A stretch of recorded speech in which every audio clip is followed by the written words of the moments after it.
Assalamualaikum warahmatullahi wabarakatuh. Salam sejahtera untuk kita semua. Nah, hari ini kita diberikan lagi kesempatan untuk belajar bersama-sama melalui rangkaian video ini. Saya akan menjelaskan materi kita selanjutnya dalam mata kuliah Bahasa Indonesia, yakni ragam bahasa Indonesia. Nah, oleh karena itu, saya harap bahwa adik-adik yang mengikuti mata kuliah ini bisa memperhatikan dengan seksama sembari mengulang-ulang. Nah, adapun yang didapatkan dari materi ini dapat adik-adik kembangkan dengan mencari referensi lain di luar yang nantinya dapat menambah ilmu pengetahuan adik-adik yang akan Anda gunakan nantinya di masa-masa yang akan datang. Nah, baik kita langsung masuk pada materi kali ini. Silahkan disimak, kita mulai dari pengertian dulu. Apa sih itu ragam bahasa? Nah, di sini sudah ada penjelasan tentang ragam bahasa yang merupakan bentuk-bentuk variasi bahasa dalam konteks atau situasi tertentu. Jadi, ragam bahasa, sekali lagi saya ulangi, ragam bahasa adalah bentuk variasi yang biasanya terjadi karena akibat dari konteks atau situasi-situasi tertentu. Jadi bahasa saja bisa berubah ya, ada ragam-ragamnya apabila kita dihadapkan pada situasi-situasi tertentu. Nah, apa sih yang menyebabkan dalam tinjauannya ragam bahasa itu biasanya terjadi karena topik pembicaraan. Ada juga hubungan antar pembicara, bisa juga ditinjau dari medium bahasa yang digunakan yang menyebabkan variasi-variasi kita berbahasa. Nah, sekarang kita mulai dulu di awal bicara pada topik pembicaraan. Nah, untuk topik pembicaraan akan mempengaruhi variasi bahasa yang kita gunakan dalam tinjauan fungsionalnya ya, dalam tinjauan fungsinya ya.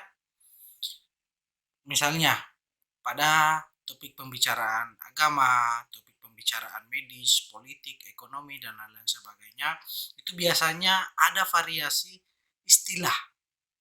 Misalnya nih, dalam agama ada variasi istilah-istilah tertentu yang mungkin berubah, yang mungkin bukan bahasa yang berasal dari bahasa Indonesia. Begitupun juga di ranah medis, politik, ekonomi, dan lain-lain sebagainya. Kalau misalnya di ekonomi, Anda akan menemukan istilah seperti indikator makro. Politik mungkin akan mendengar satu istilah akar rumput yang biasanya mungkin berbeda dari makna yang sebenarnya ya sesuai dengan kaidah kebahasaan. Nah, biasa juga terjadi substitusi bahasa pada topik-topik pembicaraan tertentu. Misalnya dari Inggris berbahasa Indonesia lagi, dari Indonesia berbahasa Arab, Arab ke Indonesia, Indonesia ke Inggris. Nah, hal-hal ini yang disebut dengan variasi-variasi jika kita tinjau dari topik pembicaraannya. Kalau agama ya kemungkinan besar akan banyak menggunakan istilah-istilah dari bahasa Arab, dari medis, istilah kesehatan, dari politik, dan lain-lain sebagainya. Nah, itu kita bedakan karena topik pembicaraannya sehingga muncullah variasi-variasi kebahasaan atau ragam kebahasaan.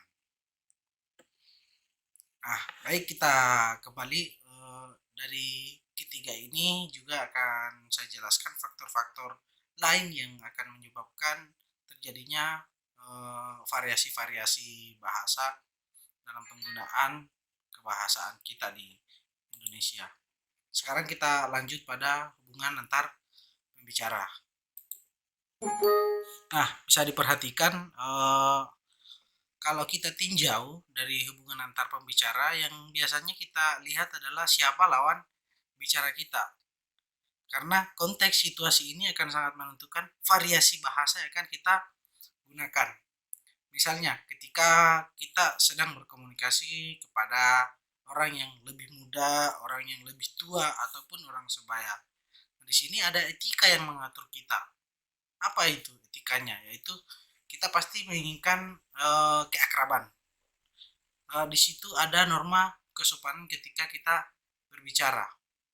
Satu lagi, hubungan antar pembicara ini atau misalnya kita teman jauh yang punya latar belakang bahasa yang berbeda, siapa yang akan menyesuaikan? Misalnya, saya sebagai orang Mandar yang terbiasa dengan bahasa Mandar dan misalnya saya punya teman, orang yang punya bahasa lain, contohlah misalnya bahasa Bugis. Dan ketika kita bertemu, nah variasi itu bisa saja terjadi dalam penggunaan bahasa Indonesia. Variasi saya, Indonesia saya punya dialek misalnya ke Mandar-Mandaran. Sedangkan lawan bicara saya mungkin punya dialek yang ke Bugis-Bugisan misalnya begitu. Jadi situasi yang menyebabkan kita itu ada yang menyebabkan adanya variasi suatu bahasa itu bisa saja disebabkan karena hubungan antar pembicara. Semakin akrab kita dengan seseorang, maka ragamnya pun akan semakin kita menggunakan ragam yang biasa, ragam yang akrab. Baik, kita kembali lagi. Nah, ada lagi kalau kita tinjau dari medium bahasa yang digunakan, ini kan bahasa kita biasanya beragam. Ada yang menggunakan bahasa lisan, ada yang menggunakan bahasa tulis. Oke, bisa kita lihat kalau kita tinjau dari medianya. Jadi medium itu media atau alat yang kita gunakan untuk berbahasa. Satu menggunakan lisan, ada juga yang menggunakan tulisan. Nah, biasanya kita temui itu pada suatu percakapan atau dialog antar seseorang. Ada juga pidato yang satu arah, itu semua menggunakan bahasa yang lisan. Nah, di mana bahasa yang ada bahasa tulisan seperti pada surat dinas. Ada juga surat kabar dan lain-lain sebagainya yang medianya menggunakan bahasa yang tertulis. Ya, mungkin dipaham sampai di sini bahwasanya medium yang digunakan ketika kita berbahasa ada yang dikatakan lisan, ada yang lisan. Nah, sekarang kita masuk pada topik selanjutnya. Nah, kalau ragam bahasa itu kita tinjau dari situasinya. Nah, ini kan kita dalam forum-forum tertentu kan, biasanya kita menghadapi suatu forum yang formal. Formal itu situasi yang sangat resmi, ya. Ada juga yang semi formal dan ada yang non formal. Nah, sekarang kita pahami dulu yang mana bisa kita kategorikan sebagai forum-forum formal atau situasi-situasi yang formal. Misalnya ketika seseorang itu mengadakan rapat di kantor atau rapat di dinas dan lain-lain sebagainya yang situasinya membutuhkan keformalan. Ada tentatif di dalamnya, ada aturan yang mengaturnya. Jadi itu situasi formal. Kalau dalam suasana tertentu ada yang mengatur atau tentatif istilahnya. Terus ada juga yang semi formal. Dia antara formal dengan tidak formal. Nah, yang mana itu? Misalnya di ruang perkuliahan, semi formal bisa kita tinjau dari penggunaan bahasa, ya. Jadi dari sifat kebahasaannya yang digunakan kalau semi formal itu mencampur antara bahasa yang baku dengan tidak baku. Sedangkan situasi yang formal kita dihadapkan pada penggunaan bahasa yang semestinya baku. Nah, kalau non formal, situasi yang tidak resmi, kita tidak dituntut untuk menggunakan bahasa yang terstandar atau bahasa yang baku. Nah, hakikatnya untuk mengenali situasi pembicaraan itu untuk mengatur penggunaan bahasa yang semestinya kita gunakan. Apakah kita harus menggunakan bahasa yang terstandar atau baku dan yang tidak terstandar atau yang non baku. Nah, itu hakikatnya untuk mempelajari situasi. Jadi ada 3 situasi yang kemungkinan kita hadapi ketika kita berkomunikasi dengan orang lain, apakah situasinya formal atau resmi atau semi formal ataukah non formal. Nah, di situ Anda bisa menyesuaikan bahasa yang Anda gunakan. Karena pada hakikatnya itu bahasa yang baik dan benar ketika kita tinjau dari segi ketepatan penggunaannya. Misalnya kalau keadaannya atau situasinya adalah situasi yang tidak formal. Misalnya Anda bercakap-cakap dengan orang yang ada di pasar atau transaksi pada saat membeli di pasar. Nah, mungkinkah Anda akan menggunakan bahasa formal? Bahwa kalau Anda menggunakan bahasa formal, kemungkinan besar lawan bicara Anda akan segan, bahkan tidak mengetahui apa yang Anda maksudkan karena kebiasaan mereka situasinya adalah situasi yang tidak formal. Bahasanya adalah bahasa percakapan. Berbeda misalnya ketika Anda mau menulis surat dinas. Nah, bahasanya itu mesti menggunakan bahasa yang formal atau bahasa yang terstandar. Atau misalnya suatu saat Anda ingin ke pasar, lantas ingin membeli minyak tanah. Dan terus Anda bertanya kepada penjualnya, adakah minyak tanah?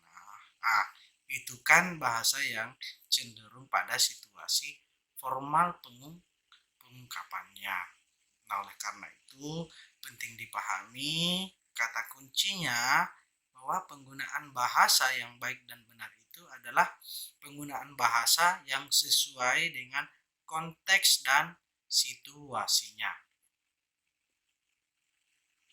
Nah, sekarang kita masuk pada faktor-faktor yang mempengaruhi terjadinya variasi bahasa. Mungkin bahasa yang satu dengan yang lainnya itu bisa saja berbeda walaupun menggunakan bahasa yang sama. Seperti yang saya contohkan tadi, ya, ada yang menggunakan bahasa Indonesia ala Mandar, bahasa Indonesia ala Sulawesi Selatan misalnya, itu bisa saja sangat berbeda. Bahkan di antar dusun, antar wilayah pun bisa saja bahasa Indonesianya berbeda jika kita tinjau dari aspek-aspek tertentu. Bisa saja dari tinggi rendahnya nada bahasanya. Itu bisa saja menyebabkan variasi di dalamnya. Nah, sekarang kita masuk pada faktor terjadinya variasi bahasa. Yang pertama itu ada faktor budaya kita yang berbeda. Budaya sudah masuk di dalamnya karena ada bahasa kita yang berbeda, sehingga dialek-dialek tertentu itu mengikut pada saat kita berbahasa Indonesia. Nah, contoh misalnya karena mengikut dialek bahasa daerah kita, seringkali saya pun mendengarkan ketika ada orang yang bertanya kepada temannya, dari mana kok, dari mana ki. Nah, itu adalah suatu unsur pengaruh dari bahasa daerah, sehingga ini yang menimbulkan variasi kebahasaan di dalam bahasa Indonesia. Padahal artinya kan sama-sama menanyakan kamu dari mana, menanyakan seseorang. Jadi kata kuncinya faktor budaya atau latar belakang budaya yang akan sangat menimbulkan variasi-variasi kebahasaan di dalamnya. Begitupun adat-adat, kesopanan, perilaku kebahasaan kita, itu yang membedakan karena budaya. Nah, terus ada juga latar belakang pendidikan, ya. Semakin tinggi pendidikan seseorang, maka seharusnya kemampuan berbahasanya itu bisa lebih bagus dibandingkan dengan yang tidak punya latar belakang pendidikan yang baik dalam penggunaan bahasa Indonesia. Jadi penggunaan bahasa Indonesia sekali lagi saya terangkan bukan karena kemampuannya menggunakan ejaan yang pasti yang terstandar, tetapi menggunakan bahasa itu pada tempatnya. Menekankannya itu pada aspek penempatan bahasa pada konteksnya. Sekali lagi, bahasa yang benar dan baik itu adalah bahasa yang menempatkan pada situasinya. Nah, faktor yang ketiga, faktor demografi. Demografi itu faktor wilayah, ya. Nah, seringkali karena wilayah kita berbeda, seringkali variasi bahasa kita itu pun juga berbeda. Ada yang bahasanya itu menggunakan nada yang lebih tinggi, ada yang rendah, ada yang melandai-landai, ada juga yang cenderung lebih kecil, ada yang suaranya nadanya lebih besar. Nah, sekarang itu bisa saja dipengaruhi oleh faktor-faktor demografi satu wilayah. Misalnya orang yang berada di wilayah pesisiran. Kalau di wilayah pesisiran, ya kemungkinan besar eh, suaranya atau bahasa yang digunakan itu agak cenderung keras, nadanya lebih tinggi dibandingkan orang-orang yang ada di pegunungan. Kenapa demikian? Karena faktor wilayah mereka, kalau suara mereka tidak lebih keras dibandingkan dengan suara ombak misalnya, nah bisa saja itu tidak akan kedengaran. Nah, dari latar belakang wilayah mereka inilah yang membuat variasi-variasi kebahasaan yang kita gunakan sampai pada saat ini. Kalau misalnya orang yang ada di wilayah pegunungan, nah mungkin kemungkinan besar ya nada suaranya itu mereka lebih rendah dibandingkan yang ada di pesisir. Kenapa? Karena mungkin angin yang ada di wilayah pegunungan bisa mengantar mereka, tidak ada situasi yang menyebabkan dia harus bersuara lebih besar misalnya. Nadanya harus lebih tinggi. Jadi variasi-variasi itu bisa saja mempengaruhi dari segi faktor wilayah. Nah, ada juga variasi bahasa kalau kita lihat dari segi pemakai atau penuturnya. Ada 4 istilah yang dibagi ini menurut HR ya. HR dalam menurut Krida Laksana yang pernah dituliskan oleh HR membagi 4 variasi kebahasaan dalam tinjauan sosial linguistik. Yang pertama ada idiolek ya. Nah, sekarang kita lihat idiolek ini adalah variasi bahasa yang sifatnya itu perseorangan. Dia berkenaan dengan warna suara, pilihan kata, gaya bahasa, susunan kalimat dan sebagainya. Nah, untuk mengetahui idiolek ini kan melekatnya pada ciri atau individu masing-masing. Kira-kira begini, pada saat kita mendengarkan bahasa itu, kita langsung tahu siapa yang berbicara itu. Nah, itu adalah idiolek. Baik dari warna suaranya, baik dari pilihan katanya, gaya bahasanya, atau istilah-istilah yang sering dia gunakan, eh, itu bisa menjadi idiolek, variasi yang digunakan yang melekat pada ciri individu seseorang. Misalnya kalau Syahrini ya sering mengatakan cantik, cantik, cantik. Nah, itu pilihan-pilihan kata yang bisa dilekatkan pada Syahrini sebagai idiolek. Itu jenis-jenis idiolek yang melekat pada diri seseorang. Nah, yang kedua, kita masuk di bagian dialek ya. Selain ada dialek, ada dialek. Nah, kalau dialek ini wilayahnya mungkin lebih besar dari idiolek. Idiolek tadi itu adalah individu. Nah, sekarang ini variasi bahasa yang berasal dari sekelompok penutur yang jumlahnya relatif ya. Yang relatif itu tidak terlalu banyak. Yang berada dalam satu tempat, wilayah atau area-area tertentu. Misalnya yang mana sih itu dialek? Ini kan misalnya orang menyebutnya orang Pambusuang misalnya dengan ciri khas kebahasaannya. Orang Majene, orang Tapalang dengan ciri khas kebahasaannya, Tinabung, Campalagian dan lain-lain sebagainya. Nah, itu merupakan bahasa, itu merupakan dialek dari variasi bahasa. Ya kira-kira ketika Anda mendengar bahasa itu, Anda langsung bisa menerka, oh orang ini asalnya dari wilayah ini, yang menandakan adalah dialeknya. Dia adalah penutur yang jumlahnya relatif berada pada kawasan-kawasan tertentu. Misalnya kita bagi kawasan, misalnya antara kawasan Campalagian, Pambusuang, Tinambung, sampai di Majene, dan ke bawah, dan terus selanjutnya itu adalah kelompok-kelompok penutur yang jumlahnya relatif. Dan bahasa yang variasi yang membedakan antara satu dengan yang lainnya itu adalah dialek, disebut dengan dialek. Jadi itu ya perbedaannya, idiolek individu, sedangkan dialek itu adalah kelompok penutur-penutur tertentu dalam suatu area atau suatu wilayah. Nah, lanjut. Ada juga yang disebut dengan kronoleg. Nah, kronoleg ini adalah variasi bahasa yang digunakan oleh sekelompok sosial pada masa-masa tertentu. Oleh karena itu, kronoleg juga biasa disebut dengan dialek-dialek temporal. Ya, sifatnya tidak lama yang biasa saja digunakan pada masa-masa tertentu. Beda dengan dialek, digunakannya masih lama tapi hanya dalam area komunitas tertentu, dalam wilayah-wilayah tertentu. Sedangkan variasi bahasa kalau kronoleg itu kita tinjau dari masa yang dia gunakan. Pernah loh misalnya, dulu ada bahasa yang seperti ini, tapi sekarang itu sudah ada, berarti itu bahasa disebut dengan variasi bahasa yang disebut dengan kronoleg. Dialeknya temporal, dulu pernah sering diucapkan, sering digunakan, tapi misalnya pada masa itu dan sekarang sudah hilang atau mulai berubah.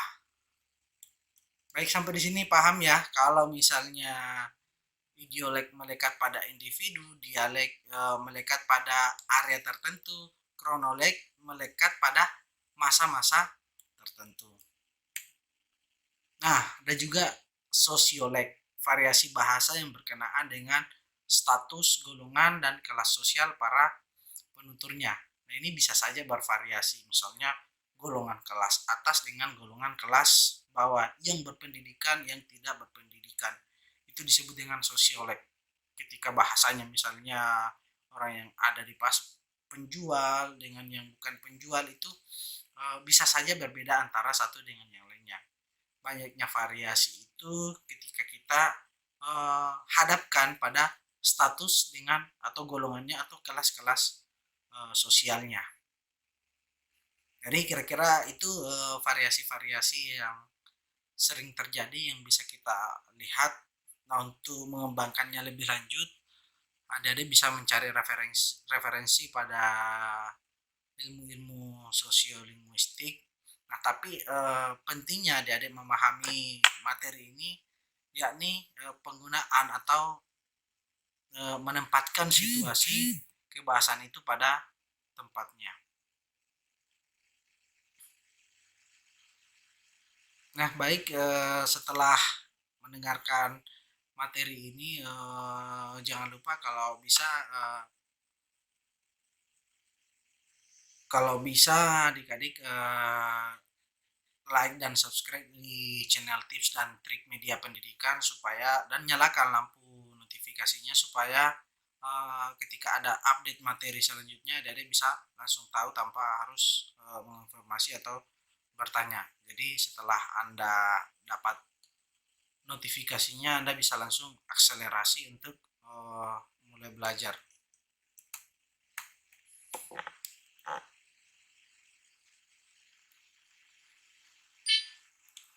Baik, saya pikir cukup untuk perjumpaan kita kali ini. Pahami materi ini, kalau bisa disalin ke catatannya. Nanti kita masuk di materi selanjutnya, yaitu ejaan. Terima kasih. Wassalamualaikum warahmatullahi wabarakatuh.